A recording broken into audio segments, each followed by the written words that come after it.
المسألة 14 نفيهم الحق وإثباتهم الباطل. قال المصنف رحمه الله: إن كل ما تقدم مبني على قاعدة وهي النفي والإثبات، فيتبعون الهوى والظن ويعرضون عما جاءت به الرسل.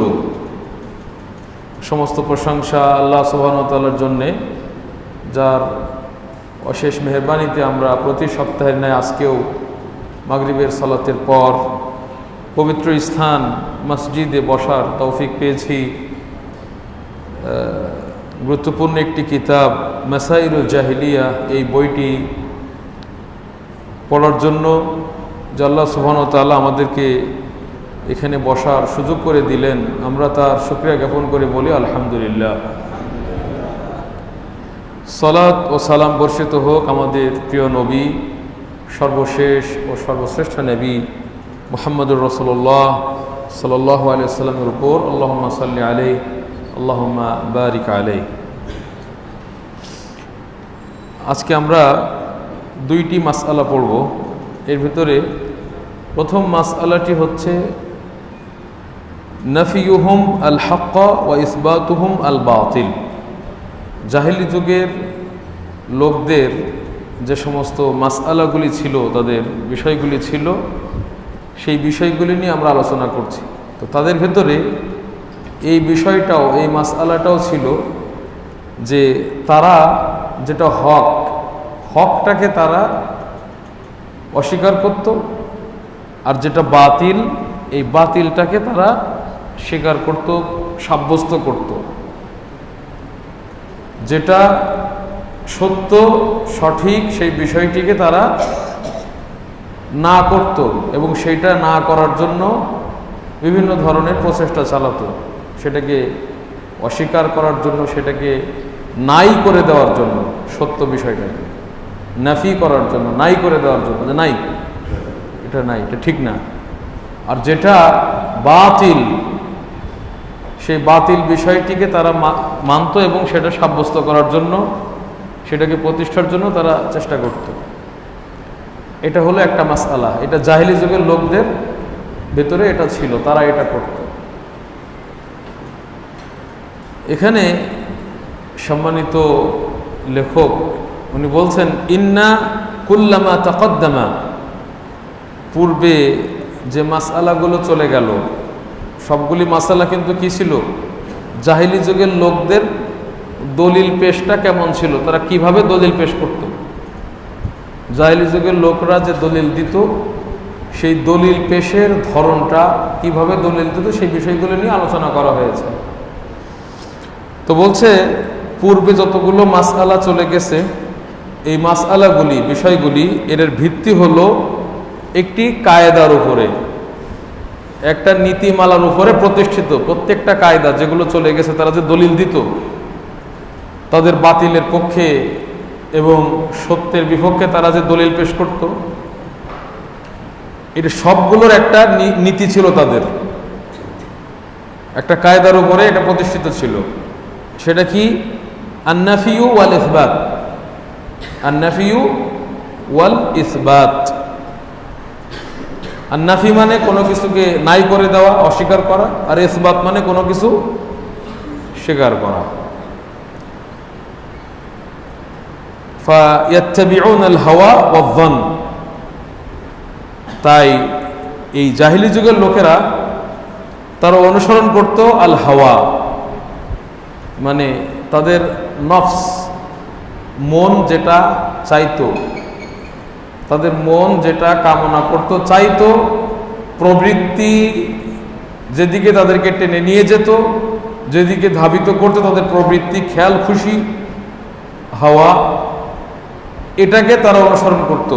ওয়ায-যন, এবং নিজেদের যে ধারণা, যে ধারণার পেছনে কোনো দলিল নেই, কোনো প্রমাণ নেই, এই ধারণা, এটাকে বলা হয় যন মারজুহ, অর্থাৎ যে ধারণার পেছনে কোনো যুক্তি থাকে না, দলিল থাকে না।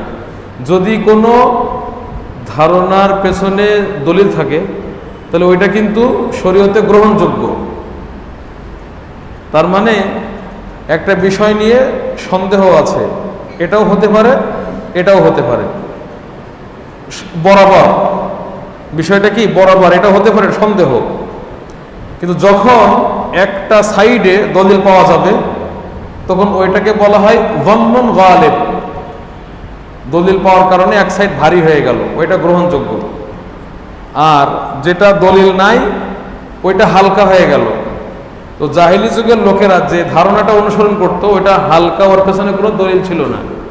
নিজেদের খেয়াল খুশি, প্রবৃত্তির, তারপরে মন যা চায়, যেগুলি তাদের নফস খারাপ খারাপ আছে না, ইন্না নফসা লাআম্মারাতুন বিসু, যে মানুষের নফস এটা যেটা খারাপ মন্দ সেটার প্রতি খুবই বেশি বেশি আদেশ করে। তো তাদের নফস, হাওয়া, প্রবৃত্তি যেগুলোর আদেশ করতো সেটার অনুসরণ করত, এবং যে বিষয়টির উপরে কোনো ধারণার পথে কোনো দলিল ছিল না সেটা তারা অনুসরণ করতো। ফায়াত্তাবিউনা আল হাওয়া ওয়া যান, এটা তারা অনুসরণ করত। আর আল্লাহ কিন্তু এটাকে না করেছেন। আল্লাহ এটাকে না করেছেন না। মন যা চায়, আমার প্রবৃত্তি, যেমন মানুষের মন কি চায়, মানুষের স্বাভাবিক দৃষ্টিতে যেগুলো খারাপ জিনিস ওইগুলো মানুষ বেশি পেতে চায়। এটা কিন্তু সকলের বোঝে মানুষের মনের কি বিষয়টা। যেমন আল্লাহ সুবহানাহু ওয়া তাআলা বলে দিয়েছেন যে তোমরা পরনারীর প্রতি দৃষ্টি দিও না। দেখা যায় মন খালি, বেশিরভাগ লোক তারা চাইতেছে এই মেয়েদের প্রতি, দেখা যায় খুঁজে খুঁজে বেড়ায়, কোথায় দেখা যায় না যায়।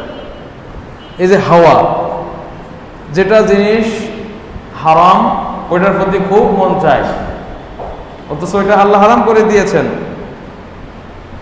এবং যেগুলো কোরআন সুন্নায় নাই এরকম আমল খুব মজা লাগে। লা ইলাহা ইল্লাল্লাহর জিকির ভালো লাগে না, ইল্লাল্লাহর জিকির খুব ভালো লাগে। কারণ ওটা আমাদের দন, এত যে ইবাদত রাসূলের জন্য করণীয় আছে সেগুলো ভালো লাগে না। নিজেরা মিলাদ তৈরি করে পড়তে খুব ভালো লাগে। ওই যে নিজেদের মানে যেটার পেছনে কোনো দলিল নেই, ধারণা করছে যে এটা ভালো কাজ, ওটার অনুসরণ করে। তো যেটা আল্লাহ নিষেধ করেছেন, হাওয়ার অনুসরণ করতে আল্লাহ সুবহানাহু ওয়া তাআলা নিষেধ করেছেন, তারা সেটা করতো। মানে যেটা আল্লাহ না করে দিয়েছেন ওটা তারা সাব্যস্ত করত। আর যেটা আল্লাহ সুবহানাহু ওয়া তাআলা করতে বলেছেন, এমনকি আফারাআইতা, আল্লাহ বলছেন কি আফারাআইতা মান ইত্তাখাযা ইলাহাহু হাওয়া, মানে আপনি কি তাকে দেখেছেন যে তার মানে মাবুদ বানিয়ে নিয়েছে তার প্রবৃত্তিকে। তার মানে প্রবৃত্তি যেটাই করতে বলতেছে সেটাই সে করতেছে। হাওয়া, ইত্তিবাউল হাওয়া, এটা একবার সম্পূর্ণ নিষিদ্ধ। আর অন্য জায়গায় আল্লাহ কি বলেছেন, ইন্না যান্না লা ইউগনি মিনাল হাক্কি শাইআ, যেটা জন হকের বিষয়ে, এই জন আমাদের কোনো উপকারই দিতে পারবে না। তো এই জাহিলি যুগের লোকেরা নিজেরা যেটা কুধারণা করত, যার পেছনে কোনো দলিল ছিল না, তারপরে যেটা প্রবৃত্তি চাইতো সেটাই তারা অনুসরণ করত। মানে যেটা আল্লাহ না করে দিয়েছেন ওইটাই করত। আর যেটা আল্লাহ সুবহানাহু ওয়া তাআলা করতে বলেছেন তথা যেটা নবী রাসূলগণ নিয়ে এসেছেন সেইটার অনুসরণ আল্লাহ করতে বলেছেন না, সেটাকে তারা করতো না। তো বলছে ওয়া ইউরিদুনা আম্মা জাআত বিহির রাসূল, তারা মুখ ফিরিয়ে নিত, তারা ছুঁড়ে ফেলে দিত ওই বিষয়গুলি যেগুলো রসুলগণ নিয়ে এসেছেন। রসুলগণ যেটা নিয়ে এসেছেন সেটা ছিল মুখালাফাতুল হাওয়া। রসুলগণ যেটা নিয়ে এসেছেন, আমাদের মন যা চাই খারাপ বিষয়, আমাদের মন চাই মাসিয়া, এইগুলোর বিরোধিতা করার জন্য রসুলগণ আদেশ নিয়ে এসেছে। এবং রসুলগণ সঠিক সত্য বিষয়, যেটা পেছনে যুক্তি রয়েছে, দলিল রয়েছে, এই বিষয়গুলো নবী রাসূলগণ দিয়েছেন। এইটা থেকে তারা মুখ ফিরে নিত। তাহলে জাহিলি যুগের লোকদের স্বভাব কি? সত্যটাকে বাতিল করা আর মিথ্যাটাকে প্রমাণ করা, এটা ছিল জাহিলি যুগের লোকদের এটা বিষয়।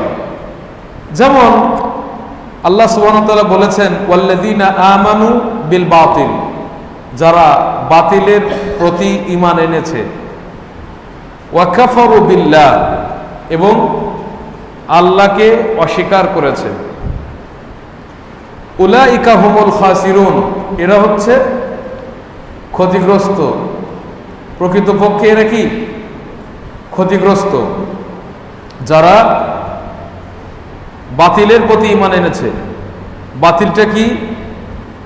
আল্লাহ ছাড়া যা কিছুর পূজা করা হয়, আল্লাহ ছাড়া যা কিছুকে অনুসরণ করা হয়, সেগুলি হচ্ছে বাতিল, আর আল্লাহ হচ্ছেন হক। তো জাহিলি যুগের লোকরা এরা কি করেছিল? তারা আল্লাহ ছাড়া যে গায়রুল্লাহ, যে সমস্ত মাবুদগুলি ছিল এবং যে সমস্ত তাদের মন গড়া বিষয় ছিল, সেগুলোর অনুসরণ করত। আর আল্লাহকে তারা কুফরি করেছিল, আল্লাহকে অস্বীকার করেছিল। তাই আল্লাহ বলছেন কি, উলাইকা হুমুল খাসিরুন, তারা হলো ক্ষতিগ্রস্ত। ক্ষতিটা কেমন? মানে দুনিয়ার ক্ষতি তো পোষানো যায় নাকি? এই যে অনেক জায়গায় নদী ভেঙে যায় না, পরে ওখান থেকে আরেক জায়গায় চলে গিয়ে ক্ষতিটা পূরণ হয়ে যায়, আগের চেয়ে কাজে ভালো আছি, সিলেটে ক্ষতি হয়েছিল আবার ঠিক হয়ে গেছে। কিন্তু পরকালের ক্ষতি সেটা হচ্ছে জাহান্নামের আগুনে নিপতিত হওয়া। সেখানে জাহান্নামের আগুনে দাও দাও করে পুড়তে হবে, সেই ক্ষতি কি হবে না? আর পূরণ হবে না, কঠিন ক্ষতি। উলাইকা হুমুল খাসিরুন। তো এখন আল্লাহ সুবহানাহু ওয়া তাআলা সাব্যস্ত করেছেন তাওহীদ। তাওহীদ সাব্যস্ত করেছেন। তাওহীদ মানে কি? এক আল্লাহর ইবাদত করা। আমাদের ইবাদত, দোয়া, সাজদা, সকল কাজ যেগুলো আমরা করি, এগুলো কার জন্য করতে হবে? ইবাদত আল্লাহর জন্য। আর এই যে সাজদা, মানত, দান ইত্যাদি, এগুলো যদি গায়রুল্লাহর জন্য করা হয় সেটা শিরিক। তো আল্লাহ সেটা নিষেধ করেছেন না? তো জাহিলি যুগের লোকেরা তাই করত। মানে যেটা আল্লাহ নিষেধ করেছেন যে তোমরা আল্লাহকে ছাড়া অন্যকে ডেকো না, জাহিলি যুগের লোকেরা কি করত? আল্লাহকে বাদ দিয়ে একাধিক মাবুদকে ডাকত। আর আল্লাহ বলেছিলেন যে তোমরা একমাত্র আল্লাহর ইবাদত করো, ওইটাকে তারা করে নাই। ওইটা বললে তাদের মানে খুব খারাপ লাগতো এবং সেটা থেকে নাক ছিটকে চলে যেত জাহিলি যুগের লোকেরা।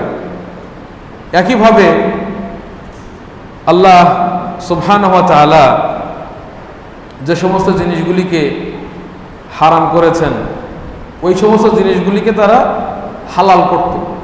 যেটা হারাম ওইটাকে হালাল হিসেবে মানত, আর যেগুলিকে আল্লাহ হালাল করেছেন ওই সমস্ত জিনিসগুলিকে তারা হারাম করে নিত নিজেদের উপরে।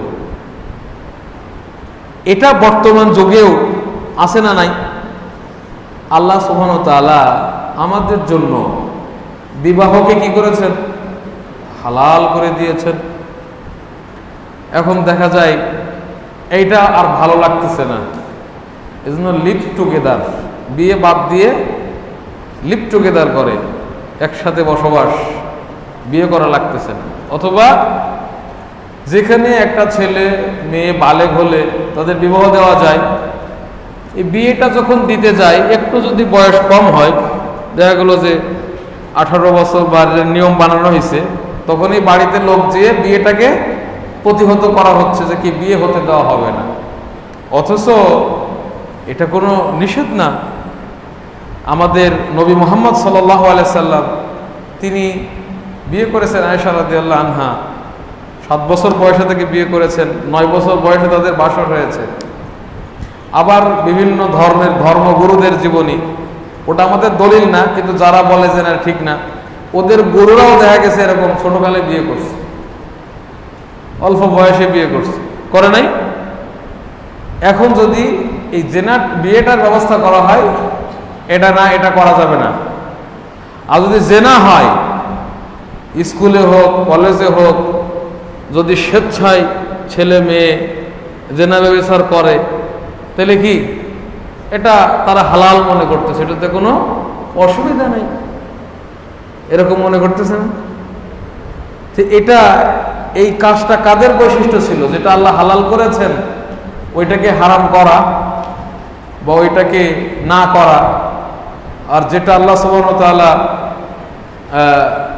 হারাম করেছেন ওইটাকে সাব্যস্ত করা, এটা কাদের বৈশিষ্ট্য ছিল? তাহলে এখন যারা করতেছে আমরা তো বলতে পারি যে ওদের মধ্যে একটা কি আছে, এটার বৈশিষ্ট্য আছে।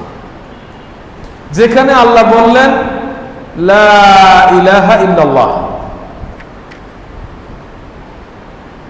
এটা রাসূলুল্লাহ সাল্লাল্লাহু আলাইহি ওয়াসাল্লাম বললেন কুলু লা ইলাহা ইল্লাল্লাহ তুফলিহু, তোমরা বলো লা ইলাহা ইল্লাল্লাহ, তোমরা কি হবে? সফল হবে। এটা সাব্যস্ত করলেন না? আর আমাদের যুগে এসে কি হয়ে গেল?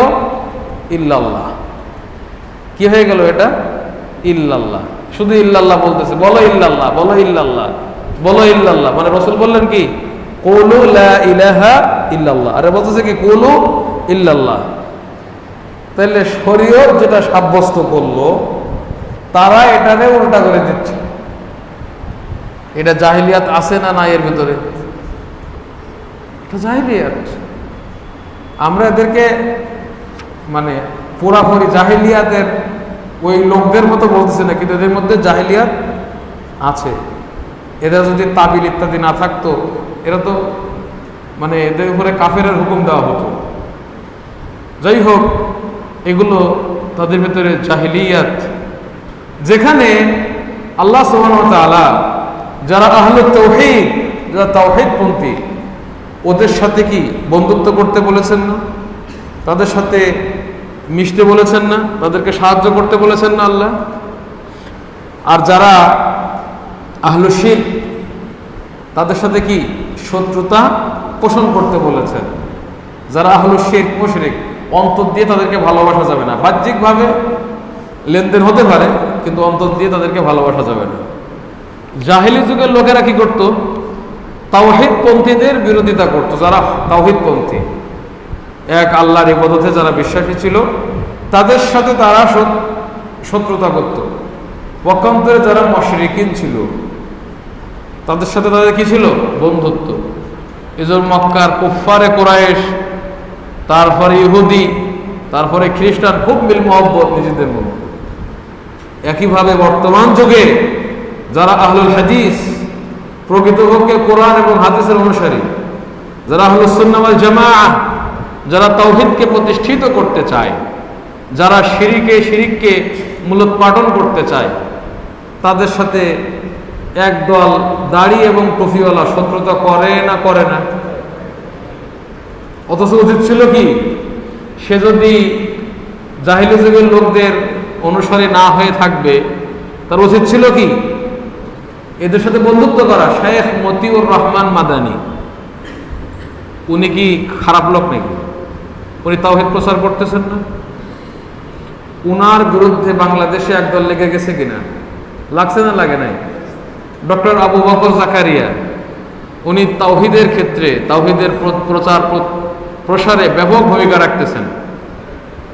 তো তার বিরোধিতা একদল চরমভাবে লেগে গেছে। মানে তারে মনে হয় দুনিয়াতে বিদায় করে দিতে পারলে এরা খুশি, তারা এর বিরোধিতায় লিপ্ত। এটা কাদের চরিত্র? জাহেলি যুগের লোকদের। তারা মানে আহলুত তাওহীদের সাথে শত্রুতা রাখত, আহলুশ শিরকদের সাথে বন্ধুত্ব। আশ্চর্য লাগে, আমাদের বাংলাদেশের কিছু কিছু জনপ্রিয় বক্তা যারা স্পষ্ট বক্তব্যের ময়দানে ঘোষণা দেয় যে আমাদেরকে সুন্নিদের মতো নবী প্রেম থাকতে হবে। কাদের মতো? সুন্নিদের মতো। সুন্নি কারা? বেরেলভী যারা আছেন একটা গ্রুপ, আলা হযরত সৈয়দ আহমদ বেরেলভী, আলা হযরতের দল অনুসারী, তারা বলে সুন্নি। সুন্নি ঠিক আছে, কিন্তু ভালো সুন্নি না, খারাপ সুন্নি। কারণ সুন্নাত দুই প্রকার না, মান সান্না ফিল ইসলামি সুন্নাতান হাসানা, আরেকটা আছে কি মান সান্না ফিল ইসলামি সুন্নাতান সাইয়্যিআ। এরা খারাপ সুন্নি। তে এই খারাপ সুন্নিদের মতো নবী প্রেম থাকতে হবে। খারাপ সুন্নিদের নবী প্রেম কি? নবী এখনো মরে নাই। ইন্না লিল্লাহ। নবী বলে কি? নবী বলে মরে নাই। তো নবী মরে নাই এটা বলে আপনার এরকম প্রেম থাকতে হবে। এটা কোনো প্রেম হলো? নবী মারা গেছেন, কোরআন সুন্নাহ দলিলের মাধ্যমে প্রমাণ হয়। এটাকে অস্বীকার করে যারা বলতেছেন নবী মরে না, এটা কোনো প্রেম হলো? এটা তো আল্লাহর দুশমনী। নবী গায়েব জানেন, নবী গায়েব জানেন, এই কথা যারা বলে এরা হলো নবী প্রেমিক। যারা বলে যে নবী তাদের, যারা বলে নবী তাদের প্রয়োজন পূরণ করতে পারে, ডাকলে সাড়া দেয়, এমনকি কবরে গিয়ে সালাম দিলে হাতও বের করে মুসাফা করে, কবর ফাঁক হয়ে যায়, সে বক্তা বলতেছে এদের সাথে কি করতে হবে? এদের মতো আমাদের নবী প্রেম থাকতে হবে। নাউজুবিল্লাহ, এটা জায়েজ এই ধরনের প্রেম? আর বলতেছে তাবলিগ জামাতের মতো দাওয়াতি জহুদ থাকতে হবে, চেষ্টা থাকতে হবে, যাদের বইয়ের ভিতরে নানা রকম জাল জয়ীব কিসসা কাহিনী ভরা, শিরিক বিদাতি কথাবার্তায় আমলে ভরা, যারা এইভাবে দাওয়াত এবং তাবলিগের কাজ করে বেড়াচ্ছে, যাদের মানে তাওহীদের দাওয়াত যাদের ভিতরে নাই, শিরিক থেকে নিষেধ যাদের ভিতরে নাই, ওই দাওয়াতি চেতনাটা আমাদের ধারণ করতে হবে। সে বক্তা এটা বলতেছে। আর জামাত ইসলামের মতো আমাদের দিন কায়েমের স্বপ্ন থাকতে হবে, আমাদের চেতনা থাকতে হবে, এটা সে বলতেছে। আর আমাদেরকে আহলে হাদিসদের এই চেতনা থাকলে হবে না, এইভাবে সে বক্তব্য দিচ্ছে। জনগণ বেজায় খুশি, কোটি কোটি মানুষ জমা হয়েছে সেখানে। নাউজুবিল্লাহ, এই যে কথাবার্তাগুলি কিসের? সে আবার আলেম। মানুষ এখনো আলেমই চেনে না, মিষ্টি মিষ্টি করে কথা বললে এটাই আজকে আলেম হয়ে গেছে। আমি এই কিছু হাদিস ইত্যাদি এগুলো একটা হোয়াটসঅ্যাপ গ্রুপে প্রেরণ করতাম, কিছু লোক শুনতো, একজনের বলে যে ভাই এরকম ভালো ভালো কিছু রেকর্ড আছে, আপনি শুনবেন? কয় পাঠায়েন।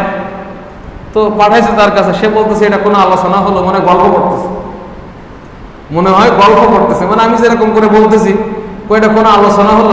এটা গল্প করতেছে। তা কিভাবে বলতে হবে? সুর দেওয়া লাগবে, তাইলে শুনবো। সুর দিয়ে যদি গাঁজা করে গল্প বলে, এটা হলো বক্তব্য। আর যদি মানে সুন্দর করে একটা হাদিস বুঝাই দেয়, এটা গল্প। এই হলো আমাদের বর্তমান পরিস্থিতি। যাই হোক, এটা জাহিলি যুগের লোকদের একটা কি মানে খাসলাত, একটা মাসআলা, যে আল্লাহ যেটাকে মানে সাব্যস্ত করেছেন তারা সেটাকে কি করত? না করত।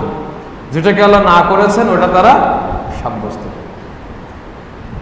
এটার আমরা যদি উদাহরণ দিতে যাই শেষ হবে না।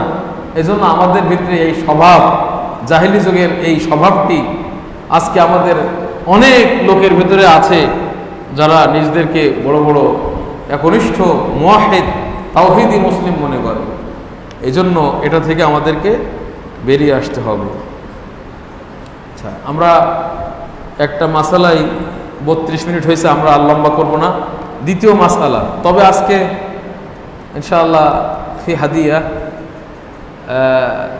এটা আছে, প্রশ্ন করব, যারা উত্তর দিবে ইনশাআল্লাহ তাদের জন্য একটি মূল্যবান বই। দ্বিতীয় মাসালা অত্যন্ত সংক্ষেপে বলবো, খুবই সংক্ষেপে, মনোযোগ দিয়ে শুনতে হবে, খুবই গুরুত্বপূর্ণ।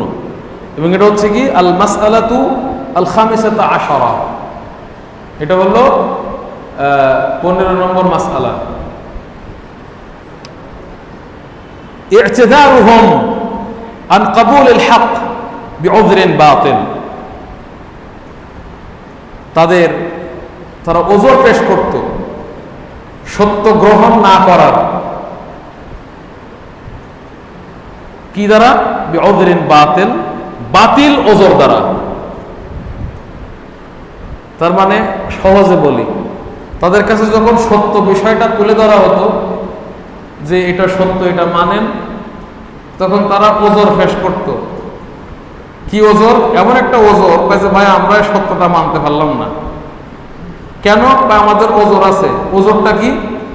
আপনারা যে কি বলেন নতুন নতুন মাদানিরা, এটা আমাদের বুঝে আসে না। আমাদের বাপ-দাদারা করে গেল একটা, আর আপনারা কি নিয়ে আসলেন? আমরা যেটা আমাদের হুজুররা বুঝে সেটা তো ভালোই বুঝি, আপনারা তো বুঝি না, এই ওজর পেশ করতো তারা। এরকম আছে না নাই? এটা কারা ছিল, কাদের বৈশিষ্ট্য এটা? ওই যুগের জাহেলদের, জাহেলি যুগের জাহেলদের এটা কি ছিল? খাসলাত, মাসআলা, বৈশিষ্ট্য। এই মাসালাটা তাদের ছিল। তাদের কাছে সত্য নিয়ে আসলে তারা ওটাকে উড়াইয়া দিত এই বাতিল ওজর দ্বারা। ই'তিযারুহুম আন ইত্তিবাই মা আতাহুমুল্লাহ বিআদামি ইলফাহাম। বুঝে আসছে সবার? ছাত্ররা তো সব বুঝে ফেলতেছে সাথে সাথে, কারণ হুম ইয়াফহামুন আল লুগাত আল আরাবিয়্যা। ই'তিযারুহুম, তারা ওজর পেশ করত, আন ইত্তিবাই মা আতাহুমুল্লাহ, আল্লাহ তাদেরকে যে সত্যটা দিয়েছেন, যে সঠিক আকীদা, যে সঠিক আমল আল্লাহ দিয়েছেন, এইটা গ্রহণ করা থেকে তারা ওজর পেশ করত যে না, আমরা এটা মানতে পারতেছি না। কেন? আমরা বুঝি না, এটা আমরা এটা বুঝি না। কা কওলিহি, যেমন আল্লাহ বলেছেন, ওয়াকালু, আর তারা বলল, কুলুবুনা গুলফুন, কুলুবুনা গুলফুন, আমাদের অন্তরটা গিলাফ লাগানো। ওয়াকালু কুলুবুনা গুলফুন, আমাদের অন্তরে কি লাগানো? গিলাফ। তার মানে কি? এর অর্থ দুইটা। একটা হলো যে আমাদের অন্তরের উপরে সিফি লাগানো আছে, ওখানে ওটা ঢুকতেছে না, এটা হলো একটা অর্থ। এর অর্থ দুইটা। তার মানে আলাইহা গিলাফ লা ইয়াসিলু ইলাইহা কালামুর রাসূল, এখানে রসুলের কথা পৌঁছাতেছে না, রসুলের কথা এখানে ঢুকতেছে না, এবং রসুলের কথার প্রতি আমাদের মন প্রশান্তি পায় না। রসুলের কথা শুনে কি মন প্রশান্তি পায় না, ঢোকে না কথাটা মনের ভিতরে। এটা একটা অর্থ। আর একটা অর্থ কি? এটা প্রসিদ্ধ অর্থ। দ্বিতীয় অর্থ হলো যে আরে আমাদের অন্তর মানে মলাট লাগানো। তার মানে কি? কি আবার তোমরা রসুলরা এলেম নিয়ে আসলে, আমাদের অন্তর তো আগে থেকেই এলেমে ভরা, তোমাদের এই এলেমের আমাদের দরকারই নাই। কুলুবুনা গুলফুন মানে একবারে এলেম দিয়ে ভরা, এই নতুন এসব এলেমের আমাদের দরকার নাই। এটা কারা বলতো? জাহেলি যুগের লোকেরা। এরপরে শুআইব এর কওম শুআইবকে বলল, ইয়া শুআইবু মা নাফকাহু কাসীরান মিম্মা তাকুল, শুআইব তুমি যে কি বলো এর বেশিরভাগই আমরা বুঝি না, এর বেশিরভাগই আমরা বুঝি না। অতএব আমরা কি এটা তারা মানতো না, এক কথা এইভাবে বলে কি মানতো না। কিন্তু আসলে কি তারা বুঝতো না, না কি বিষয়টা কি? তাহলে এখানে তো একটা প্রশ্ন থেকে যায় যে আল্লাহ যে কথাটা আমাকে বলছেন, তা আমি যদি নাই বুঝি তা আমি মানবো কিভাবে? তো তারা কি বুঝতো না? কারণ কি তারা বুঝতো অবশ্যই। মানে এখানে বোঝাটা দুই প্রকার, এই জিনিসটাকে মাথায় রাখতে হবে। বোঝাটা কয় প্রকার? দুই প্রকার। কারণ বোঝাটা দুই প্রকার আমরা এজন্য বলতেছি, যাদের কাছে আল্লাহ এই নবীদেরকে পাঠাইছেন তাদের ভাষা ভাষায় পাঠাইছেন না। ওমা আরসালনা মির রাসূলিন ইল্লা বিলিসানি কওমিহি, আমি কোন রসুলকে তার কওমের ভাষা ছাড়া পাঠাই নাই। তাহলে এরা যে বললো বুঝি না, এর মানেটা কি? তাহলে জানা দরকার আছে না এটা। তাছাড়া শুআইবের সম্পর্কে বলতেছে, শুআইব আলাইহিস সালাতু ওয়াস সালাম তিনি ছিলেন খতীবুল আম্বিয়া। খতীবুল আল আম্বিয়া মানে যত নবী দুনিয়াতে এসেছেন তাদের মধ্যে সবচেয়ে বড় খতীব বাগ্মী ছিলেন কে? শুআইব। তার বক্তব্য শুনে তিনি প্রচার করতেছেন যে আমরা বুঝি না। তাহলে মানেটা কি? বোঝেনের অর্থটা কি? এই জন্য এটা মানে বোঝা যেটা, এটা দুই প্রকার। একটা হলো যে একটা আয়াত বা একটা শব্দ বা একটা বিষয় যখন বলা হচ্ছে ওটার অর্থটা, এইটা এক প্রকার বোঝা, এটা এক প্রকার কি বোঝা। যখন আমি একটা হাদিস, আরবি হাদিস, এটা আমি সুন্দরভাবে আপনাকে বুঝিয়ে দিলাম যে হাদিসটাতে এটা এটা এটা বলা হয়েছে, আপনি কি বলতে পারবেন যে আপনি কি বললেন বুঝলাম না? স্পষ্ট।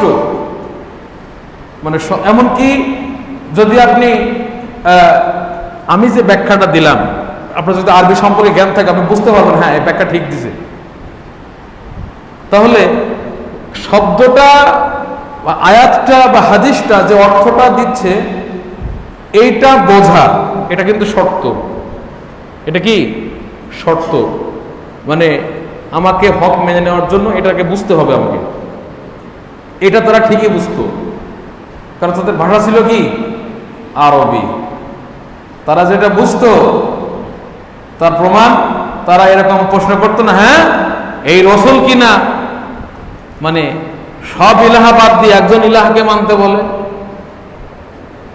আজালাল আলিহাতা ইলাহা ওয়াহিদা, হ্যাঁ সে কি সব ইলাহাগুলোরে বাদ দিয়ে একটারে মানতে বলে? তাহলে বুঝতো না দাওয়াতটা? এটা বুঝতো। তাইলে এটার মানে কি? এটার মানে হলো যে বোঝার পরে হাদিসটা ঠিকই বুঝলো, আয়াতটা ঠিকই বুঝলো, বোঝার পরে তারা এইটা বুঝতো না, কোনটা? যে না না না, আপনি যেটা এলেম নিয়ে এসেছেন এইটা যে আমরা বাপদাদার এলেম যেটা পেয়েছি, আমাদের বাপদাদার থেকে যেটা পেয়েছি এলেম, এই এলেমের চাইতে এইটা যে বেশি উত্তম, এইটা যে বেশি ভালো, এইটা তো আমরা বুঝতেছি না। কথা কি বুঝে আসছে? তাহলে শয়তানিটা কোন জায়গায়?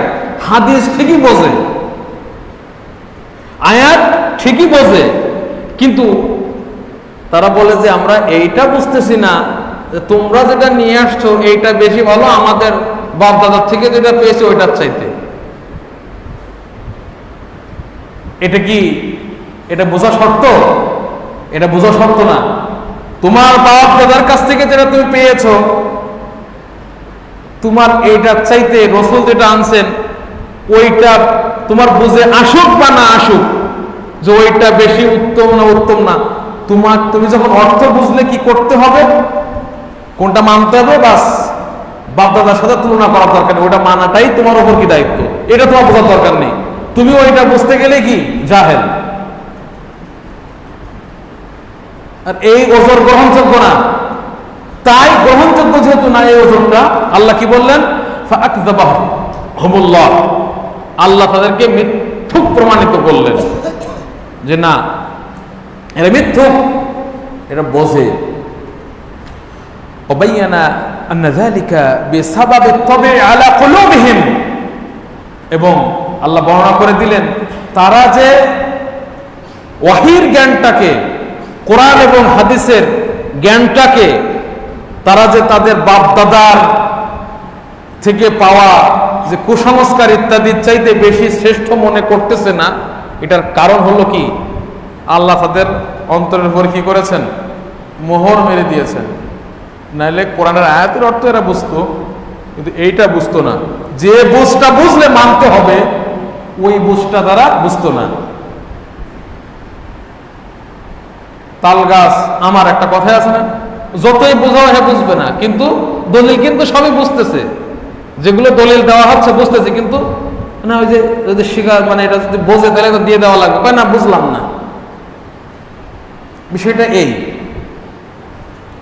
তার কারণটা কি? কারণ হলো আল্লাহ মোহর মেরে দিয়েছেন। আর আল্লাহ কি এমনি মেরেছেন? না, কুফরির কারণে। তারা কুফরি করার কারণে তাদের এই তৌফিকটা হয় নাই যে তারা এটা এতটুকু বুঝবে যে না হাদিস কোরআনের ইলম এটাই বেশি ভালো, বাপদাদা যেটা রেখে গেছে তার চাইতে। তাদের কুফরির কারণে এটা বুঝতেছে না। বর্তমানে অনেক শয়তান আছে, মুহাম্মদ সাল্লাল্লাহু আলাইহি সাল্লাম যেটা বলছে সেটাও ভালো, আর গৌতম বুদ্ধ যেটা বলছে সেটাও ভালো, তো গৌতম বুদ্ধটা একটু বেশি ভালো। বলছে গৌতম বুদ্ধটাকে একটু বেশি ভালো। শয়তান। ওর কুফরির কারণে, ও যে আল্লাহর প্রতি কুফরি করলো, এই কারণে ওর অন্তরে এমন ছাপ পড়ছে, এটা বুঝতেছে না যে ওর যেটা গৌতম বুদ্ধ দিয়ে গেছে ওটা, সেটা যে রসুলের যেটা ভালো ওটা যে মানতে হবে, এটা ওর বুঝে ধরে না। বেশিরভাগ লোক এই অবস্থায়। যখন এর কারণটা কি? ফালাম্মা যাগু আযাগাল্লাহু কুলুবাহুম, যখন তারা বক্রতা অবলম্বন করলো, আল্লাহ অন্তরকে বক্র বানিয়ে দিলেন, যা উল্টাই দিস। কাল কুজি, যে সহিহ মুসলিমে যারা হাদিস পড়বে, মনে হয় খুব কম সংখ্যক আছে আজকে, কাল কুজি মুজাখিয়ান, মুজাখিয়া মানে উল্টাই দেওয়া, আর উল্টাই গেছে দিয়ে ভালোটা ভালো মনে হয় না, খারাপটাকে খারাপ মনে হয় না, উল্টে গেছে একবারে। কাল কুজি মুজাখিয়ান, আল্লাহু মুস্তাআন। এটার অনেক দলিল আছে, কিন্তু আমরা সংক্ষেপ করতে চাচ্ছি জন্য আমি একটু বাস্তব প্রেক্ষাপটে যাই। আজকে আমাদের সমাজে এই জাহিলিয়াতের বৈশিষ্ট্যটা আছে না নাই? আমরা যদি বলি যে আল্লাহ আরশের উপরে আছেন, আল্লাহ আরশের উপরে আছেন, কয় এটা বলা যাবে না, এটা বললে এটা বলা নিষেধ। বোকা, যেখানে আমার আল্লাহ বলতেছেন না রহমানু আলাল আরশি ইস্তাওয়া, রহমান কোথায়? আরশের উপর। কয় এটা আরশের উপরে, এটা বলা যাবে না। কারণ কি? কারণ এটা যদি আমি বলতে যাই তাহলে আল্লাহর জন্য জায়গা নির্ধারণ করা হচ্ছে, যে আল্লাহর জায়গার দরকার আছে। কত বড় গাধা! কি আল্লাহর জন্য জায়গার দরকার, এটা তোমার চিন্তা করতে বলছে কি? অনেক কিছু আমাদের জীবনে আমরা দেখতেছি, আমরা হিসাব মিলাইতে পারি। বিদ্যুৎটা, হে যে কারেন্টের তারের ভিতর দিয়ে ঘুরে বেড়ায়, বিদ্যুৎ থাকলেও যেমন তারটা, না থাকলেও কি তারও এরকম। মানে বিদ্যুৎটা যখন ওখানে আসে তো ওটা কি ফুলে যায় নাকি? তারটা যে একটু জায়গা লাগবে, বিদ্যুতের জন্য জায়গা লাগবে, লাগে। তে বিদ্যুৎটাকে আল্লাহর সৃষ্টিজীব না? আর ওই তারটাও তো আল্লাহর সৃষ্টিজীব। হে থাকলে এবং না থাকলে, এটা আমরা কি কোনো আমাদের আকলে ধরা পড়ে? এটা যদি ধরে আছে কারেন্ট, না কারেন্ট নাই, যেখানে সৃষ্টিকর্তা তিনি আরশের উপরে কিভাবে থাকবেন? বেটা তোমার মতো জায়গা চিন্তা কিসের জন্য? যেখানে আল্লাহ স্পষ্ট বলে দিলেন আর রহমান আলাল আরশি ইস্তাওয়া, দয়াময় আল্লাহ আরশের উপরে আছেন, তুমি আসছো জাগার চিন্তা লয়া যে ওখানে থাকলে তো আল্লাহর কি। তারপরে আল্লাহ আরশে থাকলে তাহলে আল্লাহ কি আরশের মুখাফেক কি? আবার দলে যায় কি জান? আল্লাহ সামাদ, মানে আল্লাহর কারো দরকার নেই। আর আমরা যদি বলি আল্লাহ আরশের উপর আছে, তাহলে আরশের দরকার পড়তেছে, আল্লাহর দরকার পড়তেছে কার প্রতি? আরশের প্রতি। তাহলে বলা যাবে না যে আল্লাহ কোথায় আছে? আরশের উপরে। চিন্তা করেন কত বড় ধোঁকাবাজি! আল্লাহ স্পষ্ট কোরআনে বলতেছে। আমার নবী সাল্লাল্লাহু আলাইহি ওয়াসাল্লাম প্রশ্ন করলেন যে আল্লাহ কোথায় আছেন? বলছে যে ফিস সামা। সামা মানে কি?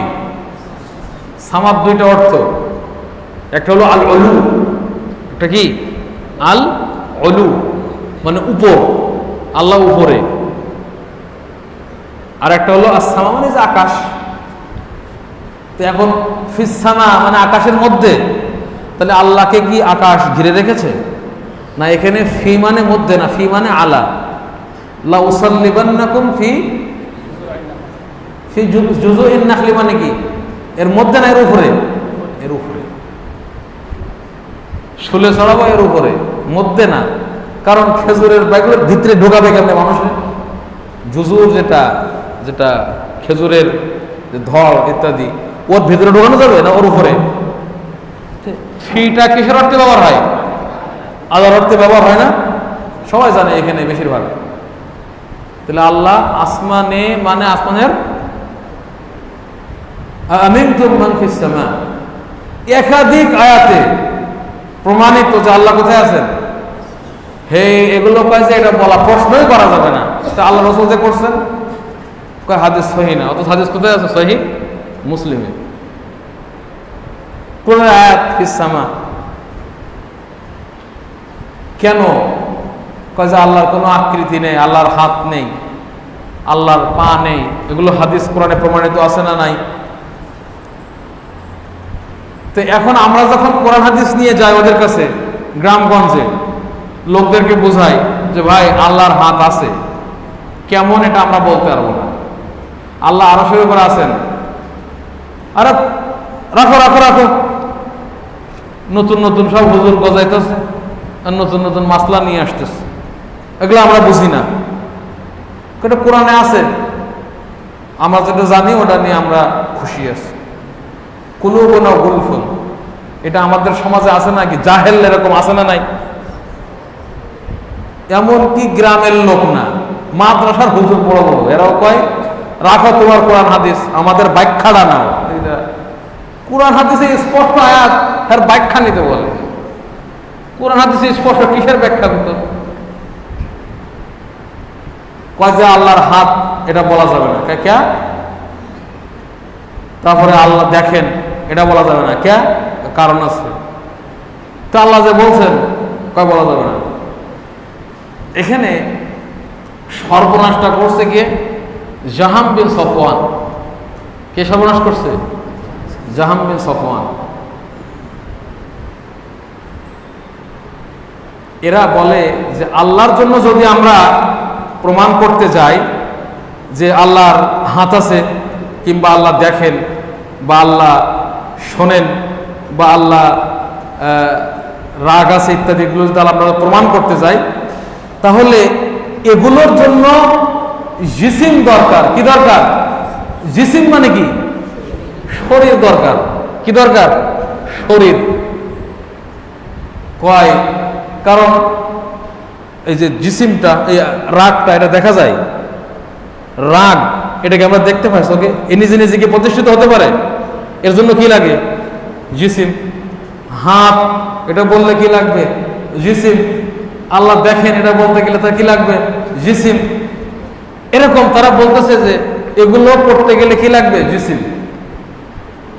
আর আল্লাহ মুজাসসাম না, তারা বললে কি আল্লাহর শরীর নেই। আল্লাহর কি নেই? শরীর নেই। কারণ শরীর থাকলে শরীরের সৃষ্টিকর্তা আর একজন লাগবে, আর যেহেতু আল্লাহ নিজেই সৃষ্টিকর্তা, তার কি নেই? শরীর নেই। এসব ফালতু যুক্তি, একবারে দুনিয়ার মানে সবচেয়ে নিকৃষ্ট যুক্তি। কারণটা কি? এটা আসলে কোত্থেকে?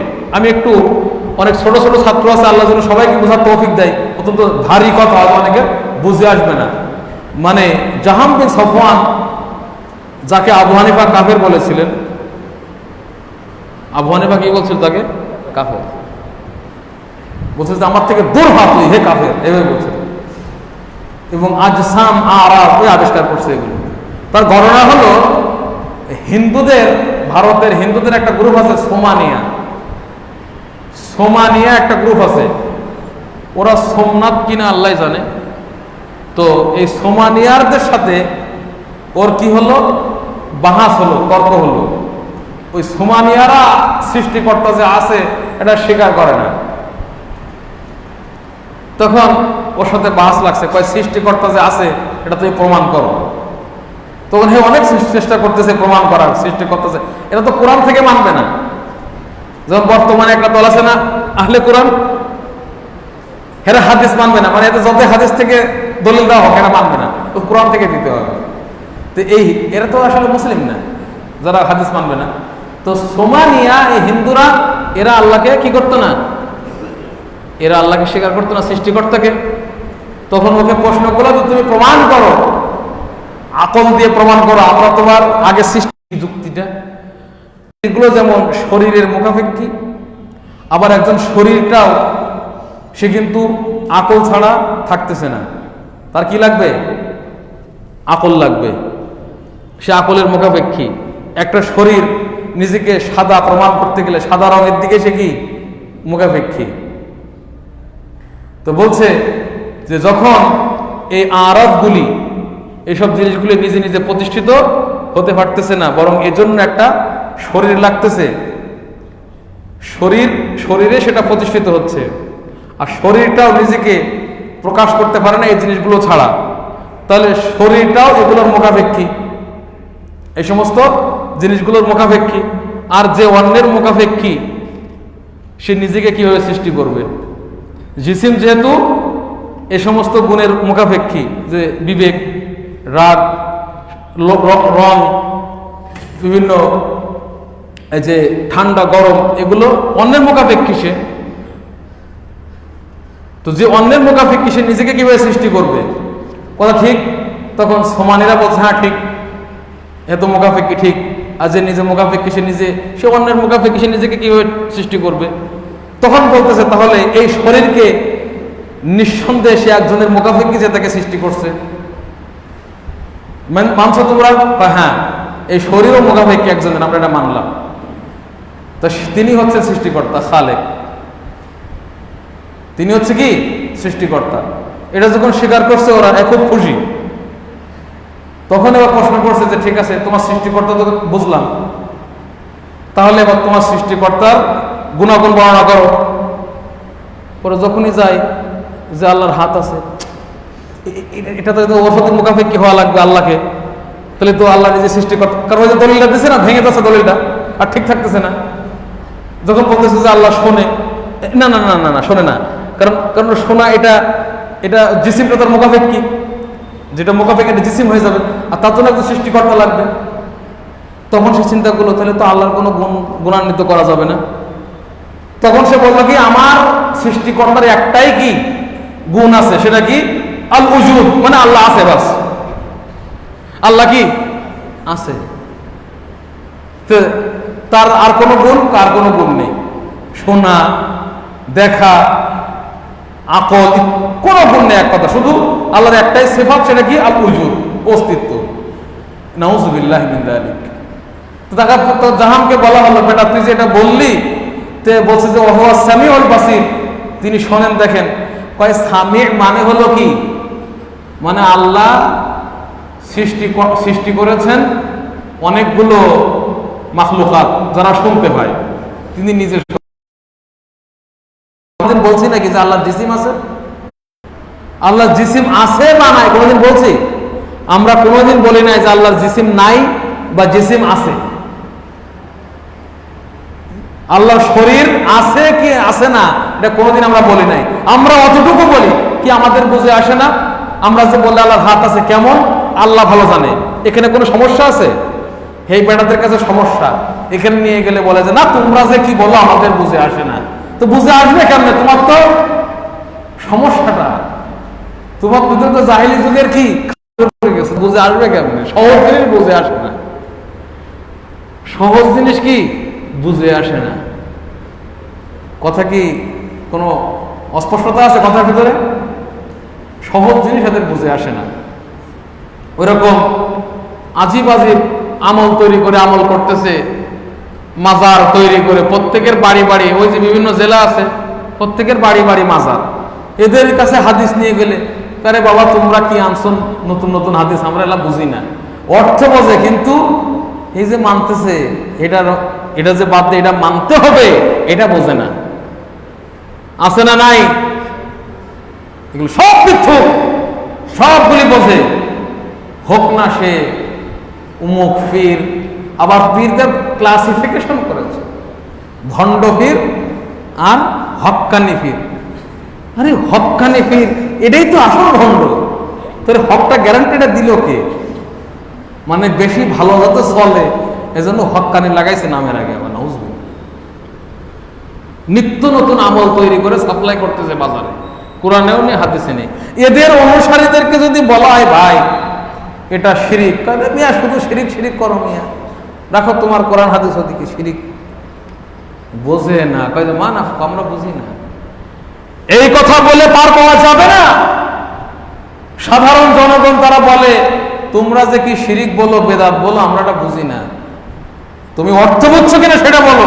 বুঝছি, তাইলে তোমার বাপ দাদার ধর্মের সাথে এটা মেলে কিনা এই বোঝা যদি তুমি না বোঝো, এটাতে তোমার কোনো ওজন চলবে না, তুমি মিথ্যুক। যখন তুমি অর্থ বুঝলে যে না একাধিক হাদিসের মাধ্যমে প্রমাণ হচ্ছে রাসূলুল্লাহ সাল্লাল্লাহু আলাইহি ওয়াসাল্লাম গায়েব জানতেন না, কোন আয়াতের মাধ্যমে প্রমাণ হচ্ছে, একাধিক হাদিসের মাধ্যমে কোন আয়াতের মাধ্যমে প্রমাণ হচ্ছে একমাত্র মান্যত আল্লাহর জন্য হতে হবে, তুমি না বুঝলে তুমি যদি আমার পীরের মানত মানো এটা গ্রহণযোগ্য না। তুমি আয়াতের অর্থটা বুঝছো কিনা এটা কম। এটা তো বুঝছি, কিন্তু এটা যে মানতো এটা তো বুঝি না, তো এটা বোঝার দরকার নাই। তুমি আয়াত বুঝলে যদি তুমি না মানো, তুমি আর ইমান থাকবে না তোমার। আয়াত বোঝা যথেষ্ট। কথা কি স্পষ্ট না? এখানে কোনো সন্দেহ আছে? তা আমাদের সমাজে এই জাহিলিয়াত আছে না নাই? বরং বেশি আছে না? সুতরাং এরা সাবধান হয়ে যাবে। কোরআনে কেসাসের কথা বলা হয়েছে। এই গাধা কয়েছে কেসাস নিলে এটা মানবতার, এটা একটা মানবতা বিরোধী ধর্ম। ও তুমি যে এসে 100 জনকে কুফাইতেছো খালি, এটা হলো মানবতার ধর্ম। 100 জনকে কুফানোর পরে তোমার যখন কেসাস দেওয়া হবে, না না না, ইসলাম হলো মানবতা বিরোধী ধর্ম, তখন এটা কয় ও বোঝে না। এটা বুঝবে কেমনে? কুফরের কারণে অন্তরে কি লেগে গেছে, ঢোকে না।